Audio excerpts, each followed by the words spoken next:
everybody, and welcome to the channel, The Awakened Divine Feminine Speaks. And today we are talking about narcissism. I know that is a word that people throw around nowadays, but we have to be very clear what a narcissist is. If you find yourself in a relationship and you're giving more than the other person, I mean, very self-sacrificing. I'm only speaking to the choir because I'm coming out on the other side of a narcissistic relationship where I'm drawing very hard boundaries. And the things with the narcissist is that when you start drawing boundaries, when you start telling them exactly what you want and don't want, they become unhinged. They don't listen. They may make up things about you. They may threaten you. They may do a lot of those things just so they continue to get their supply.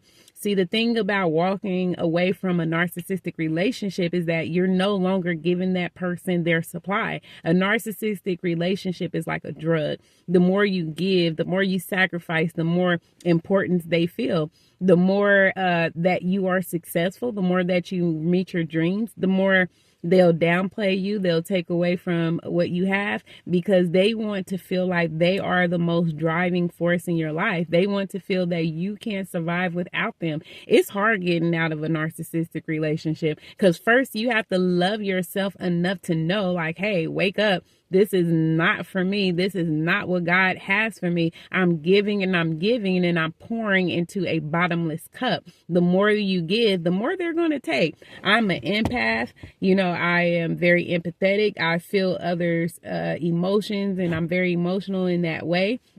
But as I learn to direct my empathy, it's not a bad thing to be sensitive to other people, but it is a bad thing when I'm looking for other people's validation or I'm looking for other people's approval in order to continue on in life. And that's exactly what I was doing in this relationship. And I didn't even know. I was like, okay, you know, why is this happening? Why is this happening? I'm making up excuses. And I'm like, no, he had a bad trauma. He had a bad breakup. He's going to do better. And then finally, it's like, no, things are not getting better. Things are getting worse. And the more I have those boundaries, the angrier he gets. Now, that's how you know a narcissistic relationship. Draw boundaries and see how they respond. If they start responding very awkwardly and far left, like in my situation, beyond something that I would ever hope, want, or imagine, that's how you know you're doing the right thing. Stick to your guns. You don't have to be in that kind of relationship. Draw the boundaries that you're looking for.